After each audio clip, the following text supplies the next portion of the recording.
കർമ്മത്തിൻ്റെ ലക്ഷ്യം അർത്ഥകാമങ്ങൾ അത് ആനുഷംഗികമാണ്. വഴിയിൽ വെൽവെറ്റ് വിരിച്ച് കിട്ടുന്ന പോലാണ്. അവയല്ല നമ്മുടെ ലക്ഷ്യം. കർമ്മം ചെയ്യുന്ന സമയത്ത് അർത്ഥകാമങ്ങളുടെ ഉപസ്ഥിതി ഉണ്ട്, എന്നാൽ അതിൽ രമിക്കുകയല്ല. എപ്രകാരമാണോ ഉപസ്ഥിതങ്ങളായ നേട്ടങ്ങളിൽ നിന്നു പോകാതിരിക്കുന്നത്, അതേപോലെ പ്രാധാന്യമുള്ളതാണ് വഴിയിൽ കിടക്കുന്ന മഹാഭയങ്ങളിൽ, വിഘ്നങ്ങളിൽ, കഠിനതകളിൽ ഭയക്കാതിരിക്കുന്നത്. മഹാഭാരതാന്തർഗതമായ ഭഗവത്ഗീത. ഭഗവത്ഗീതയുടെ 2-ാം അധ്യായം ഭഗവാൻ സൂത്രരൂപത്തിൽ മഹത്തായ ശ്രുതി സന്ദേശത്തെ അർജുനന് നൽകുന്നതാണ്.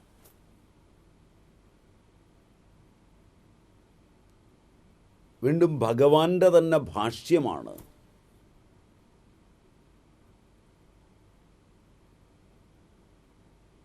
അടുത്ത അധ്യായങ്ങളിൽ കാണുന്നത്. വളരെ കുറച്ച് ശ്ലോകങ്ങളിൽ ഭഗവാൻ 2-ാം അധ്യായത്തിൽ അർജുനൻ 2 ശ്ലോകങ്ങളിൽ സൂത്രരൂപത്തിൽ സന്ദേശത്തെ നൽകി. അർജുനന് മുഴുവൻ മനസ്സിലാകാത്തതുകൊണ്ട് വീണ്ടും അർജുനൻ വ്യാകുലചിത്തനാവുകയും ഭഗവാനോട് സംശയം ചോദിക്കുകയും ചെയ്തു. ഭക്തപ്രിയനായ ഭഗവാൻ വീണ്ടും അർജുനന് 11-ാം ശ്ലോകം മുതൽ തൻ്റെ സ്വതസിദ്ധമായ ശൈലിയിൽ സൂത്രരൂപത്തിൽ താൻ നൽകിയ മഹാസന്ദേശത്തിന് ഭാഷ്യം ചമച്ചു. തുടർന്ന് ഭഗവാന്റെ തന്നെ വാർത്തികമാണ് അടുത്ത അധ്യായങ്ങളിൽ. ഭഗവത് ഭാഷ്യത്തിൽപ്പെട്ട സാഖ്യ സന്ദർഭവും യോഗ സന്ദർഭവും, സാഖ്യസന്ദർഭത്തെ ഭംഗിയായി ഉപദേശിച്ച ഭഗവാൻ 38 ശ്ലോകങ്ങൾ കഴിഞ്ഞപ്പോൾ എന്താണ് യോഗചിന്തയെന്ന് അർജുനന് വെളിവാക്കി കൊടുക്കുകയാണ്. അതിലെ 48-ാം ശ്ലോകം എന്താണ് കർമ്മയോഗം,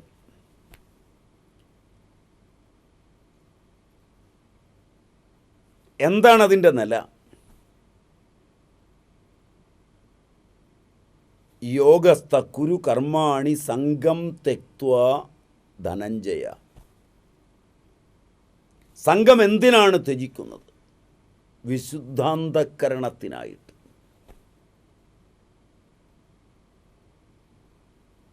ഭഗവത് അർപ്പണമായി കർമ്മം ചെയ്യുന്നതിനായിട്ട്.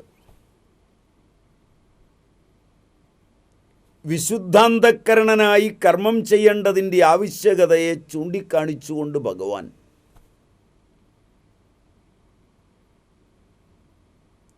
സർവസംഘങ്ങളും ത്യജിക്കുവാനുള്ള, ഒരുപക്ഷേ ഭഗവത്ഗീതയിലെ കർമ്മയോഗമാണ് ഭഗവത്ഗീതയുടെ സാരാംശമെന്ന് പറയുന്നതിലെ അതിപ്രശസ്തമായ ശ്ലോകമാണ് ഇത്. അങ്ങനെ കർമ്മയോഗത്തിനായി ഒരുങ്ങുമ്പോൾ ധർമ്മമാണ് അതിൻ്റെ അടിസ്ഥാനം.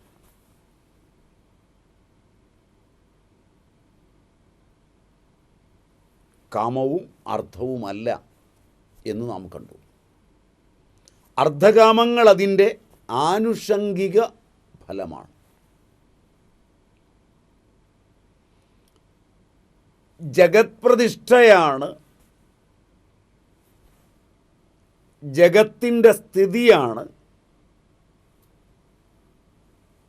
അതിൻ്റെ പ്രകൃഷ്ടഫലം. ധർമ്മസാമാന്യ രൂപത്തിലും കൂടി വിശ്വസ്ഥിതി കാരണമാണ്. സമഷ്ടിധർമ്മ പ്രയുക്തം തന്നെ ജഗത്സ്ഥിതി. സമഷ്ടിധർമ്മ പ്രയുക്തമാണ് ജഗത്തിൻ്റെ സ്ഥിതി. പൃഥ്വി, ജലം, സൂര്യൻ, ചന്ദ്രൻ ആദി സമസ്ത ജഗത്തിൻ്റെയും കാരണം ധർമ്മം കൊണ്ടാണ്. ധർമ്മത്തിന് തകരാറുണ്ടാകുമ്പോഴാണ് വരൾച്ചയും ഭക്ഷ്യക്ഷാമവും എല്ലാം ഉണ്ടാകും. വിതരണ നിയമങ്ങൾ എത്രയുണ്ടായാലും ലോകോത്തരങ്ങളായിരിക്കുന്ന രാജ്യങ്ങളുടെ തകർച്ചകൾ പലതും നാം കണ്ടതാണ്. സമഷ്ടിധർമ്മത്തെ വെടിയുമ്പോൾ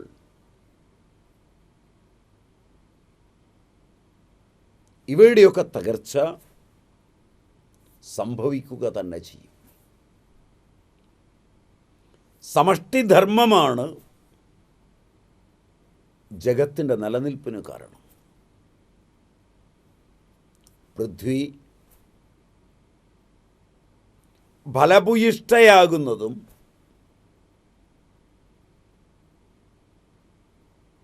സൂര്യൻ, ജലം, ചന്ദ്രൻ തുടങ്ങിയവയെല്ലാം ധർമ്മം കൊണ്ടാണ് നിലനിൽക്കുന്നത്. ജഗത്തിൻ്റെയും സമസ്ത ജഗത്തിൻ്റെയും കാരണം ധർമ്മമാണ്. ധാരണാധർമ്മമിത്യാഹുർ ധർമ്മോ ധാരയതേ പ്രജാഹ എന്നിങ്ങനെ സ്മൃതിയിൽ ധർമ്മപദത്തിന് വ്യുൽപ്പത്തിയോടൊപ്പം വ്യാഖ്യാനിച്ചിരിക്കുന്നു. ധൃഞ്ഞ് ധാരണേ എന്ന് പാണിനീയ ധാതുപാഠമുണ്ട്. ധാരയതി ഇതി ധർമ്മ, എന്തു ധരിക്കുന്നു അത് ധർമ്മമാണ്. ധരിക്കുന്നതാണ് ധർമ്മം, ധാരണയാണ് ധർമ്മം. ധാരയതി ഇതി ധർമ്മ, എന്തു ധരിക്കുന്നുവോ അതാണ് ധർമ്മം. ഇത്രയും യൗകിക അർത്ഥമാണ്. എന്തിൻ്റെ ധാരണ? ധർമ്മോ ധാരയതേ പ്രജാ. എന്താണ്, എന്തിനെയാണ് ധരിക്കുന്നത്? എന്തിൻ്റെ ധാരണയാണ്? എന്തിൻ്റെ ധാരണ? സൂര്യചന്ദ്രാദി എല്ലാം പ്രകൃഷ്ടജന്മവാനാണ്. സൂര്യനും ചന്ദ്രനും നക്ഷത്രങ്ങളും സസ്യജാലങ്ങളും ജന്തുജാലങ്ങളും മനുഷ്യനുമെല്ലാം പ്രജയാണ്. പ്രജയുടെ ധാരണ, പ്രജയെ ധരിക്കുന്നത്. 3-ാം അധ്യായത്തിൽ നമ്മളിത് കൂടുതൽ വിശദമായി കാണും. സഹയജ്ഞ പ്രജാ സൃഷ്ടുവ,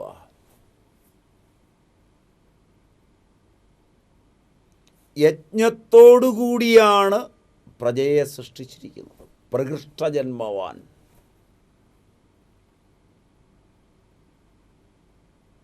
പ്രജയെന്നാൽ മനുഷ്യനെന്ന് മാത്രമല്ല അർത്ഥം. യജ്ഞത്തോടുകൂടി പ്രജയെ സൃഷ്ടിച്ചിട്ട് മേൽക്കുമേൽ ഈ യജ്ഞം കൊണ്ട് നിങ്ങൾ വളർന്നാലുമെന്ന് പറഞ്ഞു.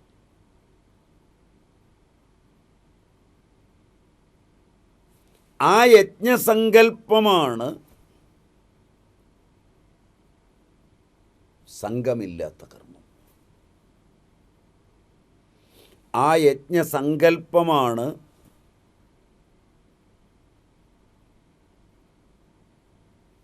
യോഗസ്ഥൻ്റെ കർമ്മം. ആ യജ്ഞസങ്കല്പമാണ് ഭഗവാൻ ഉപകാരപ്പെടുന്ന, സൃഷ്ടിക്കുപകാരപ്പെടുന്ന സമഷ്ടികർമ്മം. ആ യജ്ഞസങ്കല്പമാണ് വിശ്വസ്ഥിതി. വിശ്വത്തിൻ്റെ സ്ഥിതി ഇത് തന്നെയാണ്. അപ്പം സൂര്യചന്ദ്രാദിയെല്ലാം, ജലം തുടങ്ങിയെല്ലാം പ്രകൃഷ്ടജന്മമാണ്. ഇതിൻ്റെ എല്ലാം ധാരണ ധർമ്മം കൊണ്ടാണ്. ധാരണ കൊണ്ട് തന്നെയാണ് സ്ഥിതി ഉണ്ടാകുന്നത്. പൃഥ്വി സ്ഥിതമാണെങ്കിൽ അതിനൊരു ധാരകൻ കൂടി വേണം. ഇതാണ് വിശ്വസ്യ ജഗതപ്രതിഷ്ഠ എന്നതിനർത്ഥം. ധർമ്മം ഈശ്വരാർപ്പിതമായാൽ നിതരാം വിശ്വപ്രതിഷ്ഠയുണ്ടാകും. ഇത് സാമാന്യമായി. കർമ്മണ്യേവാധികാരസ്തേ എന്നതിൻ്റെ വ്യാഖ്യാനമായി. കർമ്മണി ഏവ തേ അധികാരഃ ലോകേ ധർമ്മിഷ്ടം പ്രജാ ഉപസർപ്പന്തി. ഇത് മാഫലേഷു കദാചന എന്നതിനാൽ പ്രാപ്യമായി ആയ വിശിഷ്ടാർത്ഥമാണ്. അപ്പം ധർമ്മം ഈശ്വരാർപ്പിതമായാൽ നിതരാം വിശ്വപ്രതിഷ്ഠയുണ്ടാകുന്നു. അപ്പോൾ വിശ്വപ്രതിഷ്ഠ ധർമ്മം കൊണ്ടാണ്. അപ്പോൾ കർമ്മണിയേവ തേ അധികാരഃ എന്ന സൂത്രത്തിൻ്റെ വ്യാഖ്യാനമായി. ലോകേ ധർമ്മിഷ്ടം പ്രജാ ഉപസർപ്പന്തി മാഫലേഷു കദാചന എന്നതിൻ്റെ അർത്ഥമായി. എന്നതിനാൽ പ്രാപ്യമായ വിശിഷ്ടാർത്ഥമാണ്. ഫലാധികാരം ഉപേക്ഷിച്ച് പരാർത്ഥധർമ്മമായാൽ പ്രജ അവൻ്റെ അടുത്ത് അവശ്യമേവ പോകും. ഐഹിക ലാഭത്തിനും പാരത്രിക ലാഭത്തിനും കൂടി വേണ്ടിയാണ് പോകുന്നത്. അതുകൊണ്ട് സന്യാസിമാരുടെ അടുത്ത് ജനങ്ങൾ വരുന്നു. ആശ്രമവാസത്തിന് വരുന്നവർ ഐഹിക ബലത്തിൻ്റെയും കൂടി കാമനയും ചെയ്യുന്നു. സന്യാസിമാർ തങ്ങളുടെ സംബന്ധികളായവരെ ആശ്രമത്തിൽ നിർത്തുന്നില്ല. മറ്റാരു വന്നാലും തങ്ങളുടെ ശക്തിക്കനുസരിച്ച് നിർത്തുന്നു. സന്യാസിമാരെ ദർശിക്കുന്നതിനും പ്രണാമങ്ങളർപ്പിക്കുന്നതിനും വേണ്ടി ജനങ്ങളെത്തുന്നു. ചില പാരത്രിക ലാഭവും എത്തുന്നു. ചിലർ പാരത്രികങ്ങളായ ലാഭാർത്ഥത്തിനായും എത്തുന്നു. എന്തുകൊണ്ടെന്നാൽ അവരുടെ പുണ്യത്തിൻ്റെ ഫലം പരാർത്ഥം വിതരിതമാണ്. ധർമ്മേണ പാപം അനുദതി. പാപമനുദതി. ഇത് മാതേ സംഗോസ്ത്വ കർമ്മണി എന്നതിൻ്റെ മൂലമാണ്. അതുപോലെ അകർമ്മം കൊണ്ട് പാപഭാഗിയാകുന്നു. ധർമ്മം കൊണ്ട് പ്രസ്തുത അനർത്ഥസങ്കൽപ്പാദി പ്രയുക്ത പാപങ്ങളിൽ നിന്ന് മുക്തനാവുന്നു. അപ്പോൾ മുകളിൽ നിന്ന് പാപനാശത്തിന് അവസരം ലഭിക്കുന്നു. യോഗസ്ഥക്കുരു കർമാണി എന്നതിൻ്റെ അർത്ഥം സംഗ്രഹിച്ചാൽ ധർമ്മേ സർവം പ്രതിഷ്ഠിതം എന്നത് വീണ്ടും പറഞ്ഞു. ഈശ്വരാർത്ഥകർമ്മം സൃഷ്ടിയെ മധുരതരമാക്കുന്നു. ഇതാണ് നാം കണ്ടത്. ഈശ്വരാർത്ഥകർമ്മം സൃഷ്ടിയെ മധുരതരമാക്കുന്നു എന്നാണ് നാം കണ്ടത്. ഇത്രയും കാര്യമിടയ്ക്ക് വരുമ്പോൾ മുഖ്യഫലം മോക്ഷരൂപിയായ ചതുർത്ഥ പുരുഷാർത്ഥത്തിലേക്ക് വികസിക്കുന്നു.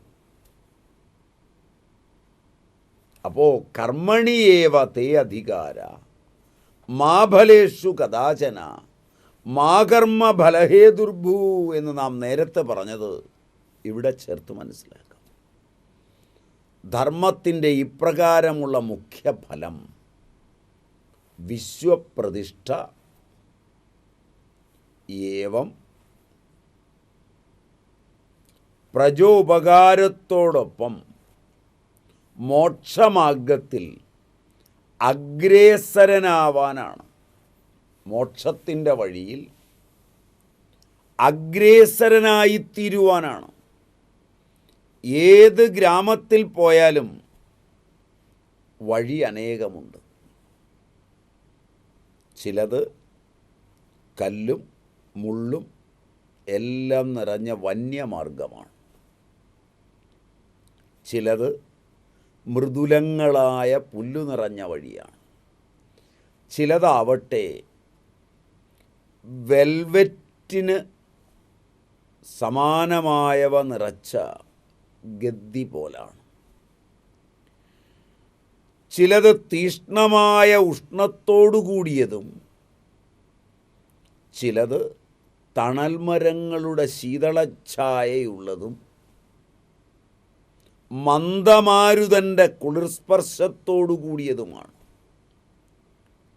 നമ്മുടെ ലക്ഷ്യം ഗ്രാമത്തിലെത്തുകയാണ്.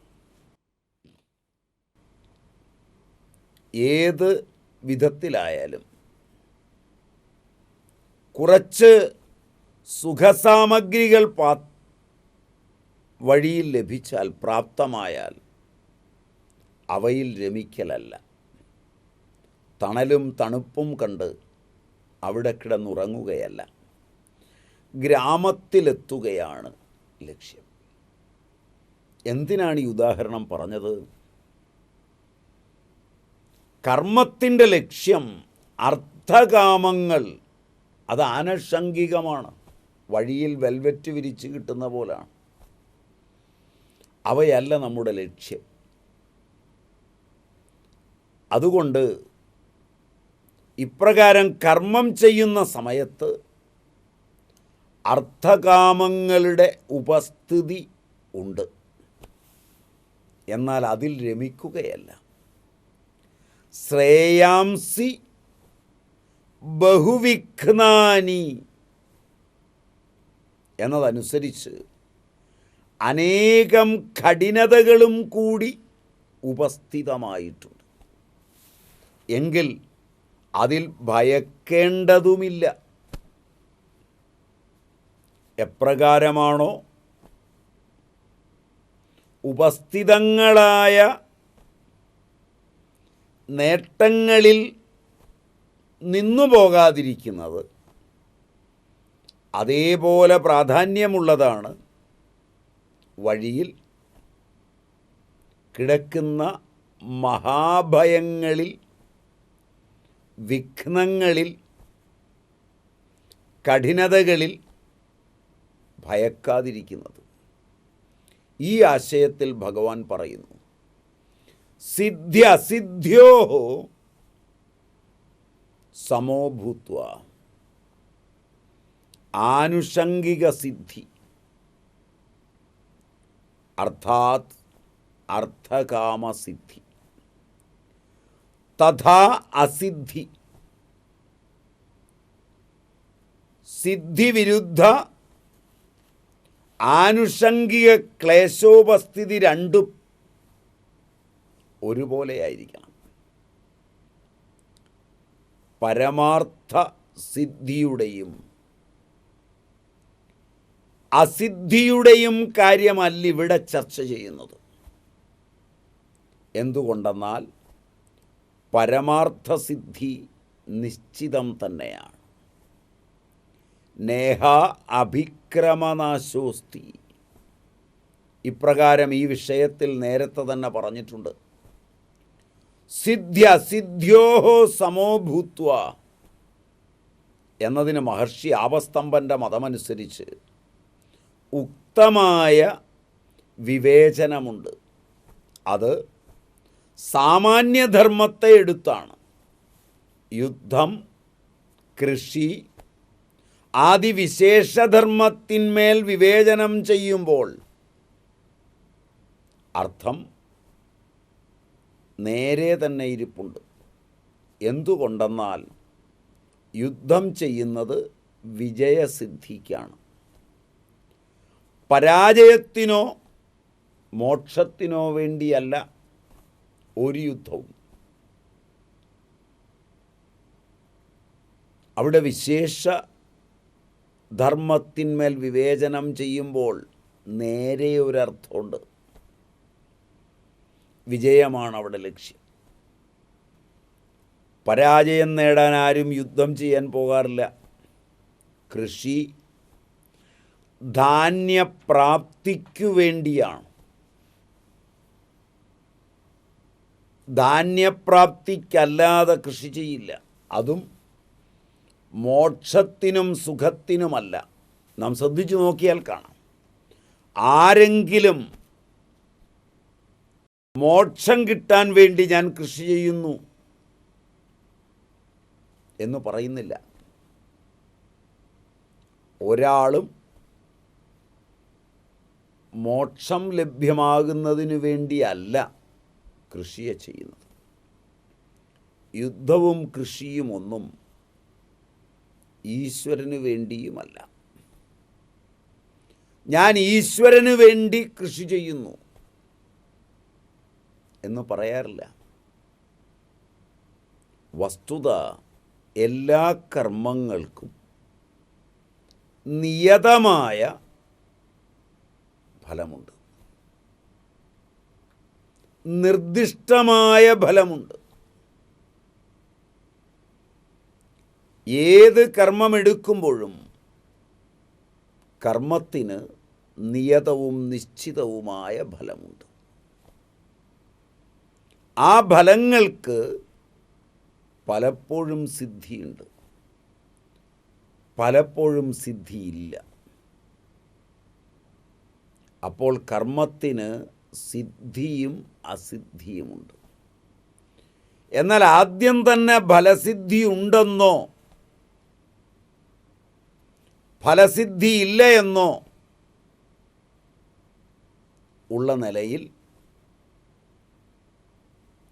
ഫലസിദ്ധിയുടെ നിലയിൽ ഉള്ളതെന്നോ ഇല്ലാത്തതെന്നോ നിലയിൽ ഉള്ളതിന്മേലധികം വിചാരം വേണ്ട. ഉന്നതവും ഉദാത്തവുമായ ഈ കർമ്മയോഗ ദർശനത്തെ അർജുനനെ നിമിത്തമാക്കി ഭഗവാൻ മനുഷ്യ സഞ്ചയത്തിനായി ഉപദേശിച്ചു.